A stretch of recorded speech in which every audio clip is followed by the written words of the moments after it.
Love, love, until I feel the breath of the Spirit flowing in me. Hello, welcome to Spirit of Life. My name is Geraldine Lee, your host, and our guest is Rosemarie Cole.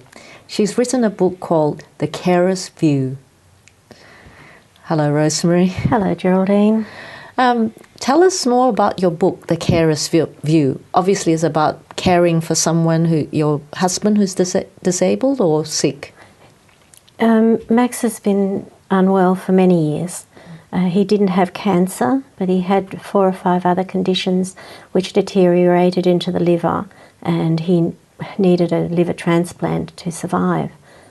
So that happened a few years ago, but we waited 37 months for that to happen, which was a long time for both of us.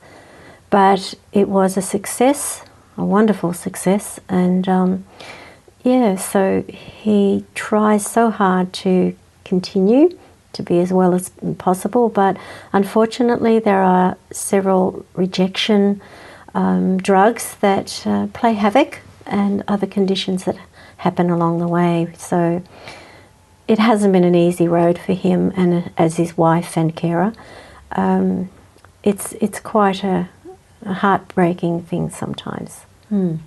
You've been on this show previously, but this program will be focusing on what it's like to be a carer and carers burnout. Could you tell us a little bit about what you were doing before you became a carer for those who don't know? I was wife, mother, grandmother. I was working at a few schools. One in particular, I thoroughly enjoyed being a teacher's aide. And yes, I suppose I put, like most things and most people, I put my husband's illness at the back of my mind. I tried to get on with it. I tried to encourage him. And it took me a long time to realise that he was doing the best he could. But I wanted him to survive and be strong and keep going. Yes. So when I did become a carer, it was at a time that it was expected of me. But what they didn't realise was that I would have done it anyway. I had the love first, and I saw my husband disappear into a patient, and I was disappearing myself into a carer. So you're losing your identity as Rosemarie. Yes. Not the mother, worker, and all those other identities, but as the carer.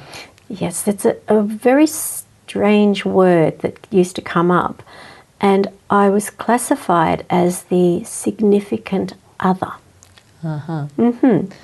And after a while, because I do like writing and I write a journal, even to this day I'm still writing, I was very not happy with that. I became the insignificant other. In reality. Yes. How would you have liked to have been treated? I think what I noticed most of all in the carers that I met throughout the hospitals over the many years was that the carers had this blank expression, and I think it's fear, insecurity, you don't know what's happening, there's no one you can turn to, even though there are people you can turn to. Mostly the time is when it's not really viable to give someone a call. It might be midnight or early morning when things happen to a patient.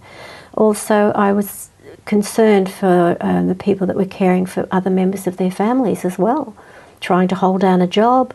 And so for me, I was taking on a burden that I really didn't need to take on, and I needed to step back. And that took courage, and it took determination to realise that I need caring too. I need to care for myself. Otherwise, I would be a carer needing a carer. Right. And faith had a big part, as I remember in your story. Yes, enormous to this day. It was almost as if deep inside me, I knew that the Lord was saying, Rosemary, if you want to write about it, you better live it first. So I learned that a long time ago, and it has been an amazing journey. And it has been, I know that's a cliche, but it has been a difficult one, a troubling one, an insecure one. It has been all those things, but I realised that faith, hope and love were 3 verbs. They weren't nouns or adjectives. So I had to put my faith in hope and love into action, and it became trust. And I realised that every carer has to trust someone. It may be someone they know or familiar with, or it may be someone that's unknown to them. It could be an ambulance driver, it could be a friend, it could be a stranger, it could be someone in the medical field. And to put yourself back a bit, it's quite a potpourri of emotions. Yeah. And for you, the significance was having faith in God. It was and is. I have felt God with me in a very, very positive way, and I believe that the main part of my faith and that bridge that I had to come and cross was the very day that Max went into his to have his transplant, and I was outside and he was wheeled away. He was at peace.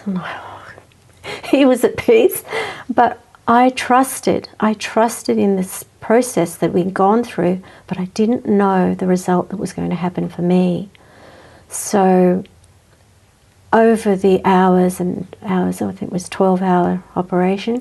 Wow. They usually are 12 to 18 hours. So yes, it was Thursday night and maybe a Saturday morning when we got the call. So the call that was okay. So yeah, it was a lot of faith and also believing and having that hope and having that for any outcome. Yes. Whether it was a success or not, because there are no failures. There's only the failure of believing. Yes. Yeah, it's a very emotional packed experience when someone's you love is suffering. It is. We need to go for a break now. Okay. You are watching Spirit of Life. Stay with us and we'll be back after the break. Go till I hear much breath of the Spirit flowing in me. Blow, go till I hear much breath of the Spirit flowing in me. Hello, welcome back to Spirit of Life. My name is Geraldine Lee, your host, and our guest is Rosemarie Cole. She has written a book called The Carer's View. Welcome back, Rosemarie. Thanks, Geraldine. You shared so beautifully about the suffering that carers go through, and some people thought that once your husband had the transplant, there would be no more caring. So could you tell us more about that? Sure. After a transplant and with the many drugs and things they have, it's not an easy road. There are many things that can go wrong and do. Some are expected. A lot of times when we used to go to the hospital again, there would be this little, not a warning, but there was something not right. And so we had this mindset that, well, that's it, that's done. In a few months' time, you'll be back at work, you'll be doing this and doing that. Unfortunately, it didn't work like that, and it hasn't worked for quite a few people. And it's so understandably why, because they have received this gift of life, but they weren't born with that particular, whatever transplant it was. So Max isn't the only one, but there are certain things that happen, and in his particular case, he's had vertigo, and he's had cancers, in skin cancers in particular. He's had the rejection drugs where his mind has played tricks on him. He's suffered with deep depression, and all of these are sort of very understandable. But I felt that even our dearest friends and relatives thought that, okay, Max, now, would you like to go here? Would you like to go there? Yeah. And he still sleeps, times through the day. There are times when we've had a plan and it had to change. Yes. There's times when he has tried so valiantly to be well, but something was just not right. Yes. So it's back to check the medications, back to check on the injections, back to try and settle it out and balance it all Yes. again. So would you say in your week it's visits, it's medications, it's juggling with doctors, nurses, and It is. It's. There are mind games that I've been playing because I'm trying to step back or attempting to step back as a carer and allow this vital man who has every right to be happy, independent. Yes, and so the old concern I have is boundless and endless. So that is why it's still important for both of us to have a break, and I call it a respite break. Respite is To prevent really burnout, important, isn't it? Yes, but for me, it's like a rescue break. I feel, but I need rescuing from. It can be quite a burden. Yes, you're saying that it's like you like 24/7. You're kind of vigilant on call. Would you say? It's an awful thing, and I know that I possibly overcare for Max, only because I want the best for him, and he knows that, and we love each other, and it's something that we have together that is more than just our love. There's a triangle in this relationship, and we've put our God on the very point of our relationship, so that whatever we do together, whether it's an upheaval or something, we can cope with it because we're not the only ones suffering with this, and we aren't alone. I find a lot of people that I have spoken to that aren't as actively religious or spiritual or faith-filled. It's even more struggle for them? Yes, it is. I suppose they could say, why believe in a loving God, or why believe in God when you're going through so much suffering, especially you with a lot of faith. What would you say to them? Do you know, even people with faith find it a struggle because it is sometimes life and death. It is sometimes a critical point in someone's life. And it's also a very difficult thing of letting go. And I have thought that even with myself, Max and I, that if we didn't have our faith, rock solid, deep-rooted faith, when that sort of earthquake came, it was more like a tsunami, and if we didn't have something to bounce us back, when you have a car accident, it's not so much the throwing the forward, that it's the backlash that happens. Well, that's the same with illness. Yes, so I suppose there have been times where you've had to rush into the hospital with different symptoms? Yes, that's something we've talked about, because at one stage it was Max following me in the ambulance. Oh, wow. So I'm very passionate about carers caring for themselves because of my own wrong choices. I've known of a friend who had close to a heart attack, and she was a psychologist who was caring for her husband, for her father. Yes, so you can get very deeply burnt out, can't you? It is, isn't it? And I suppose with that comes lack of sleep, which carers need. Even lack of being with other people. Friends get pushed aside in a way. Perhaps friends and family don't know what to do. Yes. That's a difficult one too. We made a mistake, I think, of putting our family, making it all seem as if it'll be okay. She's fine. You're coping sort of thing. But in actual being fact, strong. we did them an injustice. Yeah. Because all they wanted to do was to help, To care. and they didn't yeah. know how. Yes. So that's a difficult one too. Yes, and I suppose people can have things like family conferences and that kind of thing. I know with caring of my dad, that's what we did. We had a family conference, and I said, well, let's all share the load. With Max, I think he didn't want to Just a be bit more private? acknowledged. Yes, he wanted to. It was all inside. Yes. Yeah, it's very, deep what you've shared, but we need to go for a break now. You're watching Spirit of Life. We'll be back in a moment.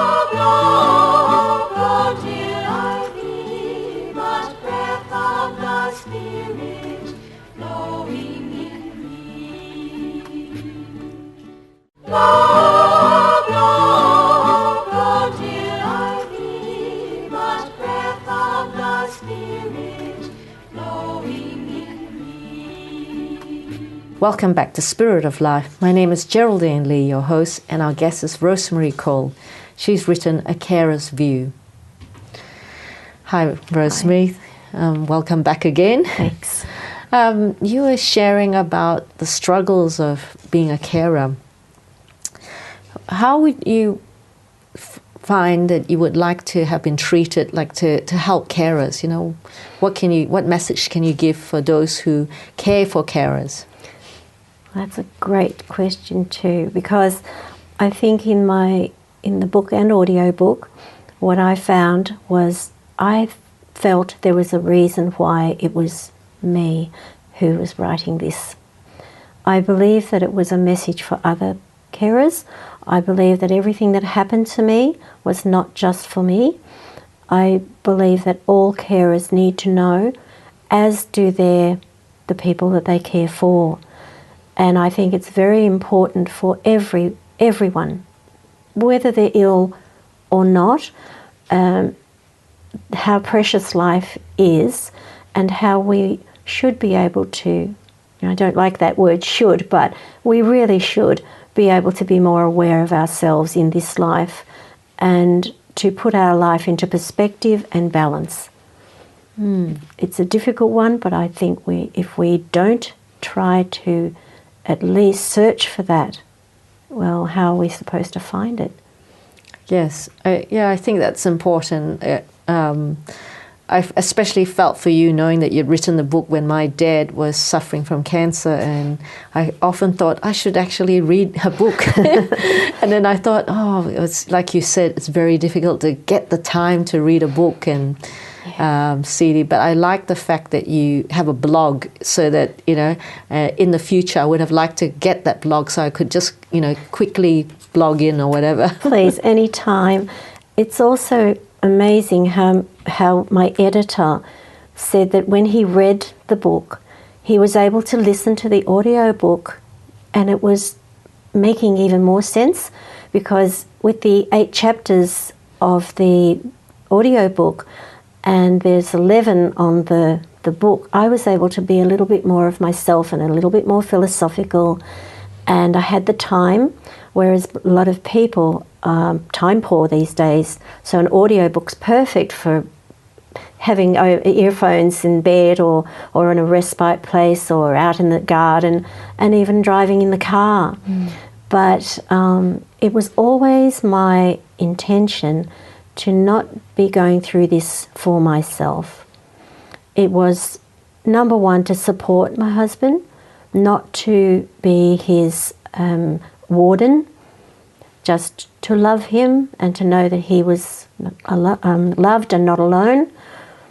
And that is what I think people need to know, no matter who they are, what their position in life is, what they have wrong with them, whether they have the mansion or they have a humble home or they don't have a home. Everyone is important. Every life is important. We are caring, nurturing people. And we know that when something goes wrong in the world, the first thing the people do is thank God. Let's offer a candle service for God. Let's do all these things, and we have to have that, reach that point where we are helpless or hopeless, not hopeless. And it's really good to, to be aware of the carer's needs, because I think that what touched me a lot when the palliative nurses in Cabrini was, they always asked me and my sister and those who were caring, how are you? They would take us aside and ask, and I think that seemed very special to me, to really be personally asked besides the patient. They're beautiful people, they really are. I have, towards the end of the book, I have written about, possibly a little bit philosophical, and I was thinking that we really try to, in this life, prove everything, and we become rather rational in our thinking, whereas the spirit doesn't have the need to be rational. We don't need to prove anything. It's just there. And if I may, because I wouldn't like to chance my memory to what I have with me, it's because I feel that we think of our bodies as the all-important, and it is very important to look after our bodies. But sometimes illness doesn't come from just not looking after yourself. It could be hereditary. It could be something that you've caught from somewhere. It could be an accident. It could be all sorts of things. And people sometimes blame God. And that's such a false, sad scenario. And so I wanted to put my thoughts into words of what the last, can we say 60 plus years have taught me. So you found that God was the rock, your strength to get you through all this. We're more than flesh and blood. And there's, of course, there's been talk of euthanasia. Did that pass your mind to, euthanasia? That argument doesn't even come into my vocabulary, because even though I see it in people, and that's their choice, but I have felt at that moment when Max was wheeled in that I may never see him again. I looked at life a bit of a different way, because what Max did, and this is why he is this beautiful person, he rang all his children, all our children, and told them how much he loved them.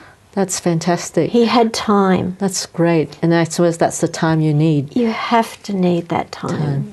Because I would like the viewers to know a bit about your book. How would they contact you if they were interested in a book or audiobook? Well, I have the audio and the book as well.